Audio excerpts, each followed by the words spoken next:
Well, today we're here with Dr. Hank Stelzer, the State Extension Forestry Specialist. Something like that. Something like that. Something Yes, like that. yes. And you started here at Missouri, left to bigger and better things, and then came back about 20 years ago, right? If you would have told me 45, 50 years ago when I left this institution that I'd be back in forestry, no clue. No clue. Enjoy the journey. Yeah, I've been here 22 years. Right, but you were industry before that. Yep, industry. And I remember a story you tell that you were at Peace Park one time as an undergraduate. Right, with FFA, but we won't go there with that story. Okay. No. That's right. No. So Hank goes a long ways now. So you've seen this great emergence several times now Yeah, well, of the cicadas, which Yep. we hear right now in the background. what? Can't hear you. Exactly.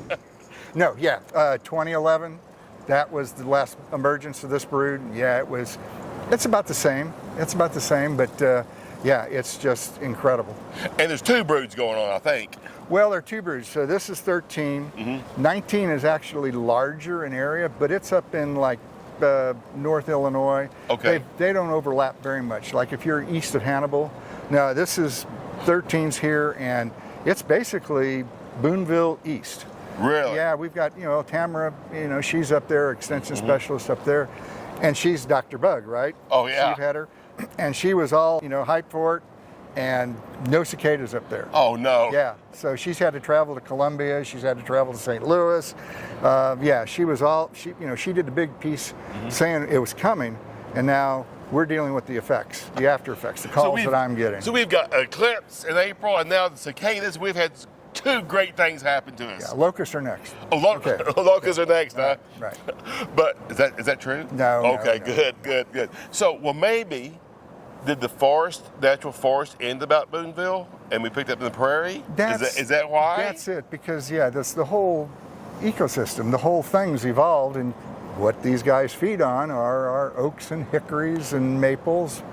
Don't have them much as we go further west. So this is a very natural process. This has been going. The oaks and the hickories, they've lived with this from. Yeah, they're still from around. The beginning, yes. They're still around, and we're now beginning to see the effects. The calls that I'm getting. I mean, literally, just in the last couple of days, I've been getting calls. My tree is dying. My branches are falling off. What's going on? They send me a picture. And I say, well, send me the underside of the leaves and the twigs, and sure enough, the signs are there, and it's cicadas. And a large, even tree like this size and up, they're not going to die from it. No. Trees that were here and, the other ones in this courtyard that are, it's just natural pruning. It's just natural pruning. Now, the issue becomes if you've just planted a tree, or say it's 3 years old or younger, very small, and so there's just so many of these critters, they're just fit finding anything they can lay their eggs on, the females. So yeah, that'll stress them. So that's why you've seen around town, other towns where people have netted.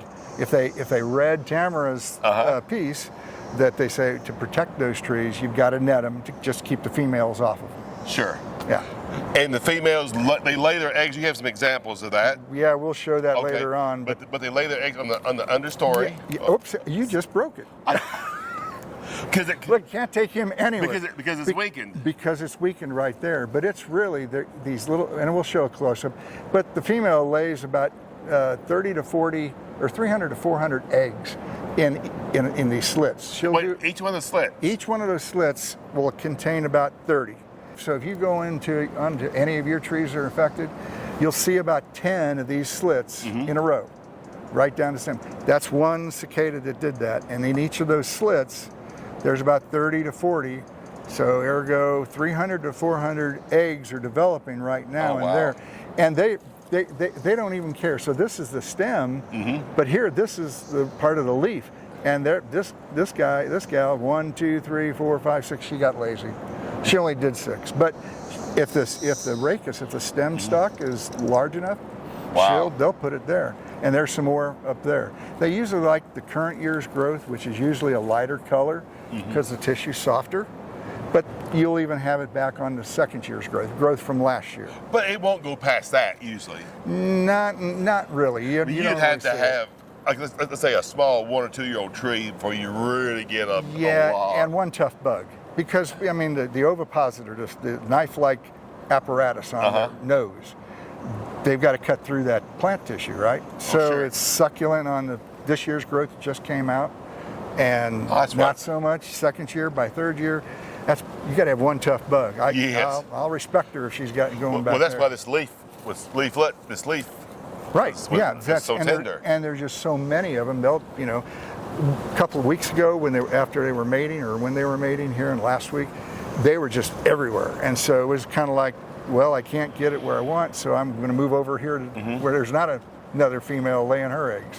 And does she only lay one set of eggs, 10, or she'll lay that 300 to 400, and that's it. Her job is done. Her job's and done. She dies. She flies off, and she just does her thing. So of that 300 or 400, only one has to survive to carry it on for next year, or two, I guess, male and female.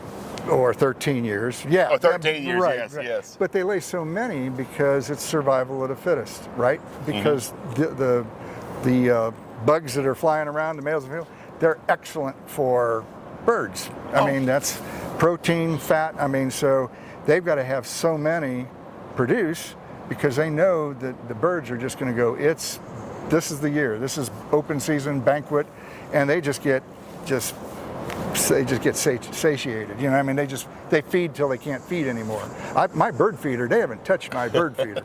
I mean, they're out there munching down on the filet mignon. Then they'll go after my grain that I give them. Well, you think, hey, I agree with that grain. No. But you think about it. They developed early summer or late spring. Yeah. When the tissue is still nice and fresh, got lots of good growth, and the birds, this is their egg laying. This is the time. So it actually all works out really good for the ecosystem. Right. Well, and the other things too. I mean, as these critters have emerged, now we had a lot of rain this year, so that even helped loosen up the soil. And so as they're emerging out, these nymphs, they're about the size. You've seen the carcasses. Yes. So you've seen them on trees. You can still see them, right? So that's the critter from the egg stage to 13 years to get that size. That's pretty good size It's for pretty good size, but they emerge, and so now you don't have to aerate. So your yard, you've got all these holes, and so that helps loosen up the soil. And water infiltration. Water infiltration, the carcasses, both the shells, the exoskeleton as it's called, and then these critters, if they didn't get eaten, once they die, they'll decompose, and again, natural fertilizer to the soil. Because you told me that after how many weeks do the eggs come out? They say about 7 to 8 weeks. So as this branch is on the tree, they develop and they'll just fall to the ground. Or if the branch falls off. Or the branch falls off if there's so many, because again, when we get a close-up, there's so many and it just weakens the branch. So what you could have is this branch, before you broke it off, it'll just do this. You'll see in trees, you'll see them hanging down. They might stay green, they might turn off color and die.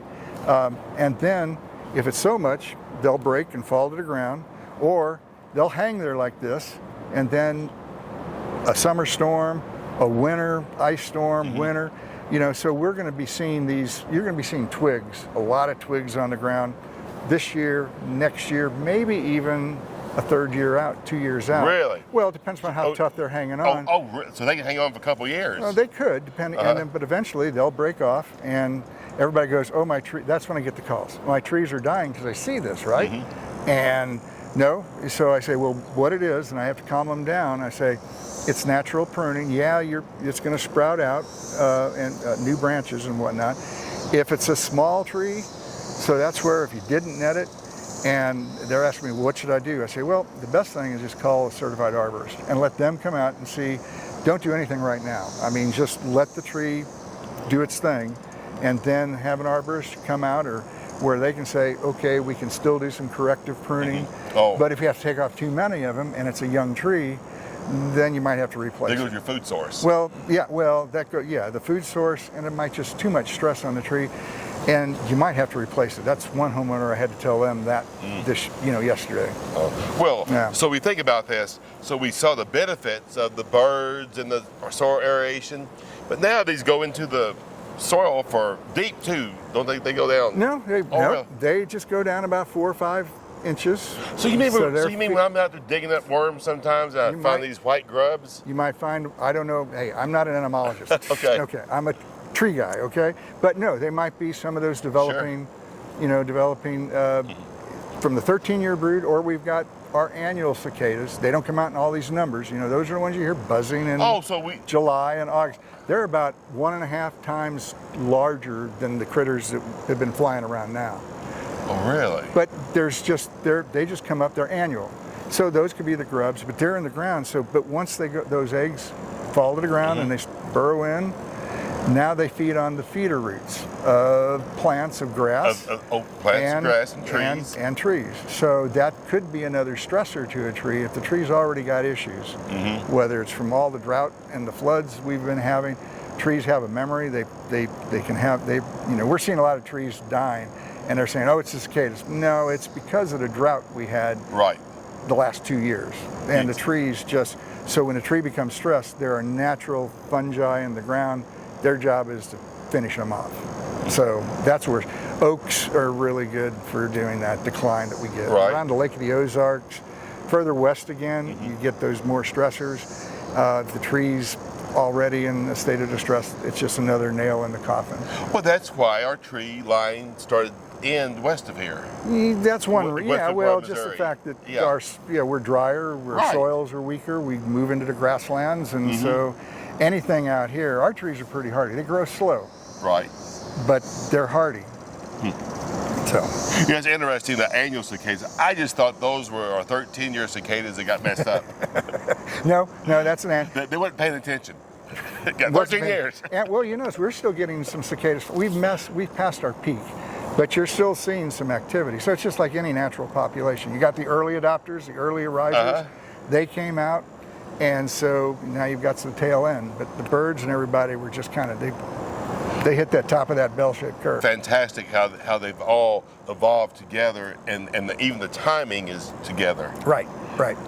And so, like you said, the oaks, the hickories, our fruit trees seem to be kind of hit hard. Fruit trees, apples, our maples. But not our conifers, not our pine trees. Conifers don't get hit because they got needles, and so it's kind of hard. They can't get in there on that. And two, the conifer has oils, and so when a bug interacts with it, it actually produces resins that forces whatever's trying to attack it out, and so it kind of gloms up the egg.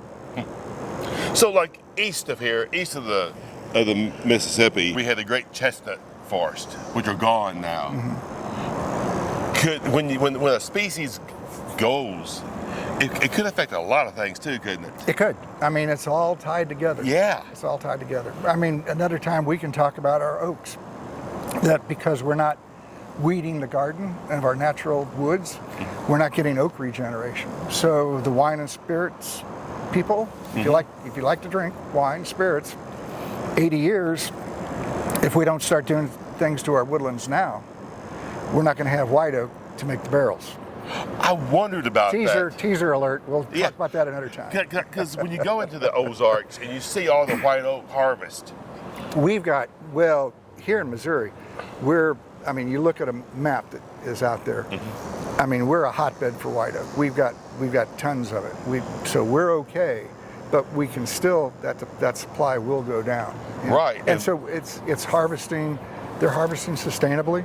So it looks like, again, you've got to have light. You got to remove that top story, and you got to remove mid-story to get light to the ground to get those baby oaks to come up. Oh, wow. Another time. Back to cicadas. Back to cicadas. So now, the cicadas are going to be getting blamed for a lot of things, right? Yeah, they are. They're going to get blamed for the droughts that we've had, and as far as their trees dying or looking sickly. Right. Another thing, though, about the tree, so even if they do, this branch falls off, so what does that do? We said natural pruning. So you'll have lateral branches take off, right? So if you are an oak, that just gives you more branches for flowers that'll produce acorns that again support deer and turkey and everything squirrels else. and everything else. And squirrels. Everybody thinks, I mean, it's just it's all tied together, isn't it? It's all tied together. It's when the tree gets in the home yard and it looks ugly. Right. And then that's when they kind of have issues, right? So like a couple of years, we might see a big influence on the squirrel and turkey and deer. I mean, they have a lot of winter food. Could be if all the conditions are right for flowering Sure. on oaks. Yeah, because they're kind of periodic guys as far Right, as but bumper that crops. could be a long-lasting effect. Oh yeah, long-lasting effect. Because now instead of having one branch come out, now you've got a couple of branches Right. coming out from that point. And 13 years later, they still have them. Still have them. Right. Yeah. That's great. So, but now, so cicadas are a natural phenomenon that's happened. Our trees and grasses have evolved with it, and a wildlife, whereas Japanese beetles are not. Right. Yeah, I mean, Japanese beetles, those are non-native. And so those are the guys. So these cicadas, they don't go after lindens and basswoods like the Japanese thank beetles. you, like the beetles. Yeah, Yeah. thank you. The Japanese beetles. Senior moment. Yeah, senior moment. Well, that's why we got rid of all the lindens, or a lot of the lindens here on campus, because when do they? I mean, they just look bad, and so you're bringing visitors in. Like we had the summer welcome kids here before we started shooting, and mom and dad is going down and going, look at all these dead trees. And Yeah, so, yeah, that's real good. So we replaced them. And they come in much later too in the season. I guess a little bit later. Yeah, warmer temperatures. Usually those happen after the 4th of July. The Japanese beetles. And But we they haven't seen them. defoliate. They defoliate. They defoliate. Yeah, these guys don't defoliate. They're not munching. All they do when the adults emerge, they got one thing on their mind: sex. They're like that. They got one. Okay. No. They got one thing on their mind, right? Right. They want to mate, and got to. so they got to. So they're not leaf eaters. Japanese beetles, yeah, they're. So do they voracious. eat after they emerge? Do the cicadas actually eat anything? Not really. Not really. They have a very short time, and they've got to mate. So got they to only live a mate. couple of weeks once they emerge? Right. And so the males come out. I mean, they come out together, both sexes, but the males are the ones you are hearing. So, Really? Yeah, it's just like anything. There's on cue. Yeah. On cue, one's in here. No, so the males are what you're hearing, because the females then will go and be attracted to that male that sings the loudest. So Oh, like gosh. you and me, right? You got a voice. Right. So they're probably going to come to you. If I'm my weak cicada, no, they're not going to be so much interested in me unless they find all you, and then, okay, they'll take whatever. That's it. That's interesting that they're not feeding at all. So the only damage they're doing is what we just showed. Right. Okay. And that's one reason why right now, when they were flying around making the noise and getting in your hair, if you're, or whatever, or, getting in your mouth, whatever. So that is, the nuisance. And so, but now we'll start seeing the effects all summer. all summer, and then they'll go, what is that? And then they'll go back and we'll have the educational moment, and they'll go, darn cicadas, right? And they'll get blamed. But it's all part of the natural cycle. It is. I can even see how all of this just all fits together. It really does. Yeah. It's just our natural ecosystem, where we're trying to live within their system. Right. I mean, we're in their world on this. So We are. All right, well, Hank, anything else you want to mention? This has been fascinating. No, I can't think of anything. We kind of covered it. All right, the wonderful world of cicadas and the whole ecosystem. All right, well, this is it for us today. Glad you watched. MIZ. ZOU.